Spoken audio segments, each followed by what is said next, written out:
Swann continuait d'asséner des coups mortels avec sa lame soudain plus tranchante et son bras plus puissant, mais les insectes étaient trop nombreux. Elle sentit le dos de Farrell heurter le sien. D'autres abeilles s'avançaient vers lui dans l'escalier. Et il reculait, trop effrayé pour se défendre.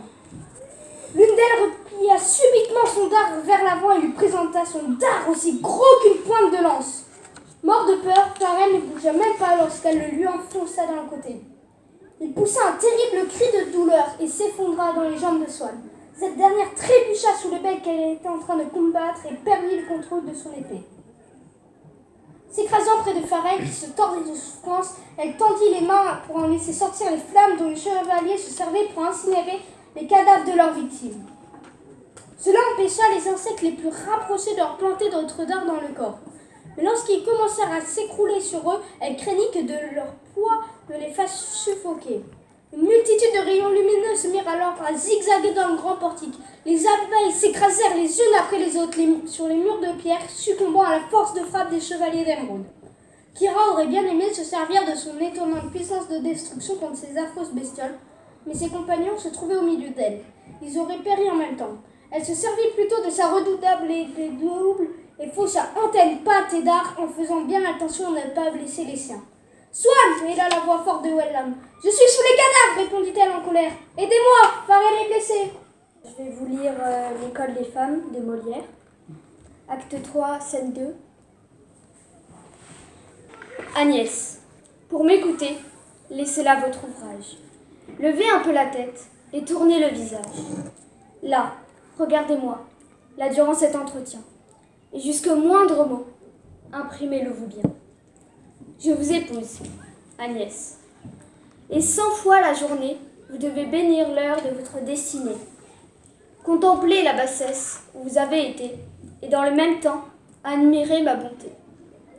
Qui de ce vil état de pauvre villageoise vous fait monter au rang d'honorable bourgeoise, et jouir de la couche et des embrassements d'un homme qui fuyait tous ses engagements, et dont à 20 partir, fort capable de plaire, le cœur a refusé l'honneur qu'il vous veut faire. Vous devez toujours, dis-je, avoir devant les yeux le peu que vous étiez sans ce nœud glorieux, afin que cet objet d'autant mieux vous instruise, à mériter l'état où je vous aurais mise, à toujours vous connaître, et à faire qu'à jamais, je puisse me louer de l'acte que j'ai fait. Le mariage, Agnès, n'est pas un badinage. À d'austères devoirs, le rang de femme engage. Et vous n'y montrez pas, à ce que je prétends, pour être libertine et prendre du bon temps. Agnès, pour m'écouter, laissez là votre ouvrage. Levez un peu la tête et tournez le visage. Là, regardez-moi là durant cet entretien. Et jusqu'au moindre mot, imprimez-le-vous bien. Je vous épouse, Agnès, et 100 fois la journée. Vous devez bénir l'heure de votre destinée. Contemplez la bassesse où vous avez été. Et dans le même temps, admirez ma bonté. Qui de ce vil état de pauvre villageoise vous montez au rang d'honorable bourgeoise, et jouir de la couche et des embrassements d'un homme qui fuyait tous ses engagements, et dont à 20 parties furent capables de plaire. Vous devez toujours, dis-je, avoir devant les yeux le peu que vous étiez sans ce nœud glorieux, à mériter l'état où je vous aurais mise, à toujours vous reconnaître et faire qu'à jamais je puisse me louer de l'acte que j'ai fait. Le mariage, Agnès, n'est pas un badinage. À d'austères devoir le rang de femme, j'engage. Vous n'y montez pas à ce que je prétends, pour être libertine et prendre du bon temps.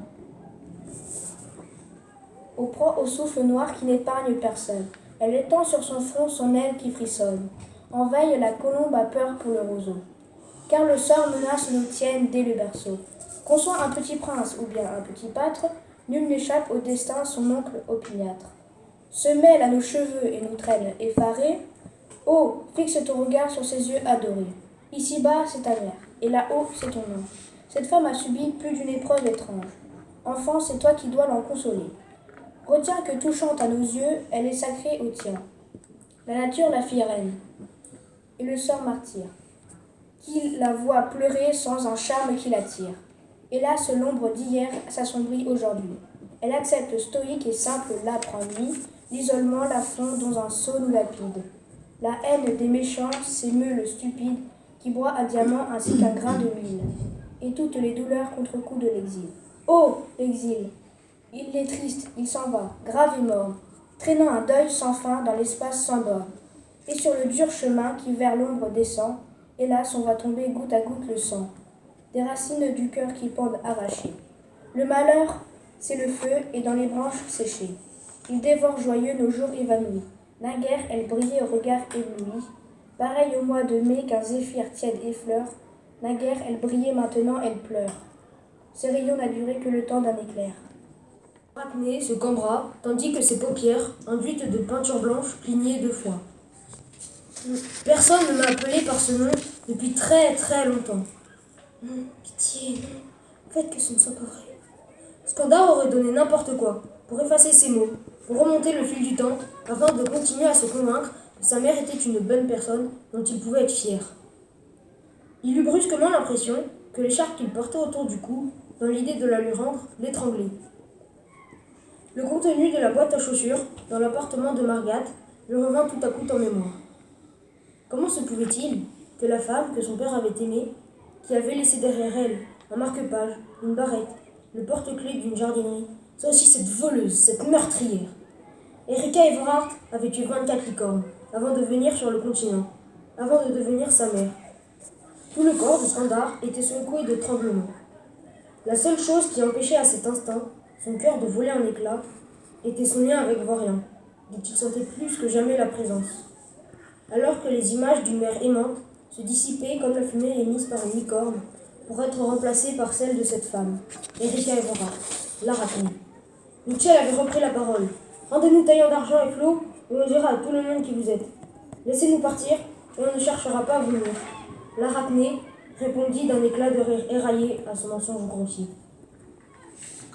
2499. La Terre. Abandonnée par les humains, vidée de ses richesses. Détruite par leur ignorance et leur stupidité. S'éveille chaque matin et pense ses plaies. La tâche est immense, l'eau manque. La flore et la faune dépérissent. 500 ans plus tard, 2999. La Terre. La Terre s'étira en ce 1er novembre 1999. Sortant de sa frileuse nuit, le climat changeait. Les hivers au vent glacial et sans neige. Les printemps sans pluie, les étés torrides et les automnes sans frimas tendaient de disparaître.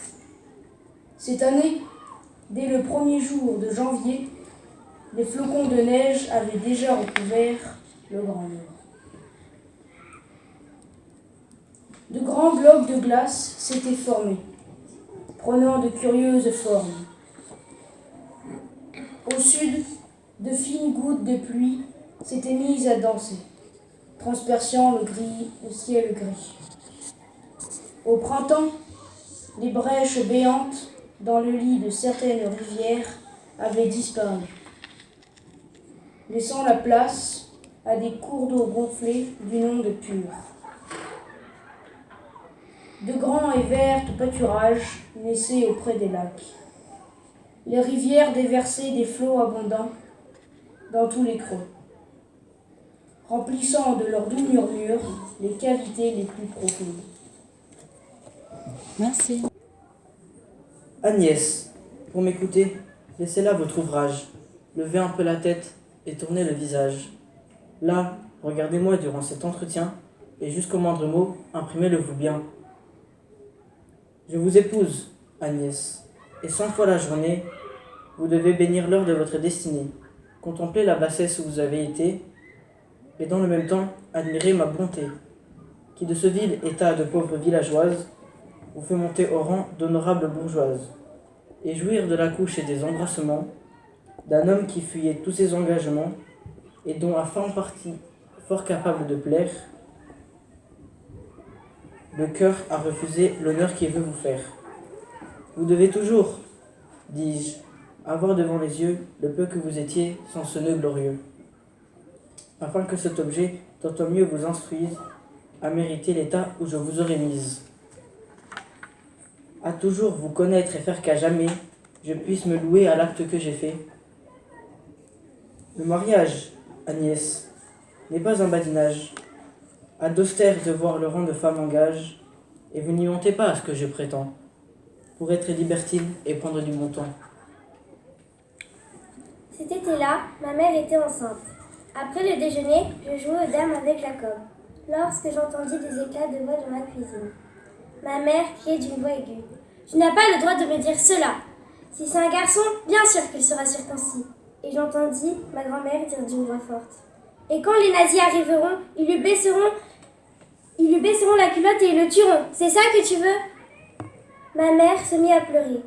Et d'un vite, nous sommes partis. J'étais très troublée. La violence de ma grand-mère et les larmes de ma mère m'avaient fait pressentir l'imminence d'un malheur.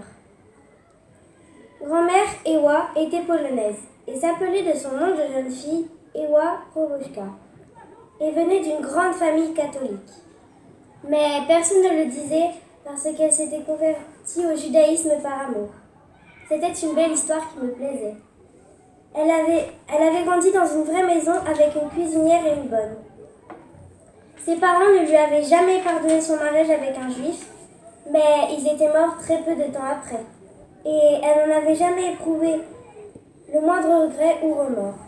On s'embête déjà assez dans la vie, si en plus il faut s'embarrasser de ce que pensent les morts, disait-elle. Agnès, pour m'écouter, laissez là votre ouvrage. Levez un peu la tête et tournez le visage. Là, regardez-moi durant cet entretien. Et jusqu'au moindre mot, imprimez-le-vous bien. Je vous épouse, Agnès, et 100 fois la journée. Vous devez bénir l'heure de votre destinée. Contempler la bassesse où vous avez été, et dans le même temps, admirer ma bonté. Qui de ce vil état de pauvre villageoise vous fait monter au rang d'honorable bourgeoise, et jouir de la couche et des embrassements d'un homme qui fuyait tous ses engagements, et dont à 20 parties fort capable de plaire, le cœur a refusé l'honneur qui vous veut faire. Vous devez toujours, dis-je, avoir devant les yeux le peu que vous étiez sans ce nœud glorieux, afin que cet objet d'autant plus vous instruise à mériter l'état où je vous aurai mise, à toujours vous connaître et faire qu'à jamais je puisse me louer de l'acte que je fais. Le mariage, Agnès, n'est pas un badinage. À d'austères devoirs le rang de femme engage, et vous n'y montez pas à ce que je prétends, pour être libertine et prendre du bon temps.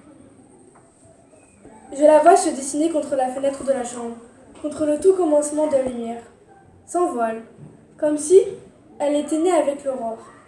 Contre les hautes persiennes, leur portée de musique qui filtre assez de jour pour irradier les pourtours de son ombre. Je la vois à travers le peigne serré de mes cils. Elle s'est agenouillée sur le lit, assise sur ses talons, elle me regarde dormir, croit-elle. Mais comment pourrais-je me priver d'elle? Ne serait-ce que du regard? Nous sortons juste de l'amour dans le petit studio que j'ai loué à Ségon, rue Tudo, à mi-chemin de la cathédrale et de l'hôtel Continental, au 3e étage de l'immeuble qu'habitait le maître. Ainsi nous protège-t-il, veille-t-il devant notre feu? Tout à l'heure, elle et moi, nous avons pris une douche ensemble, et je me souviens du poli de sa peau sous mes mains patinantes, des étoupes larmoyantes qui pendaient sur ses épaules, et qu'elle tordait comme un mouchoir.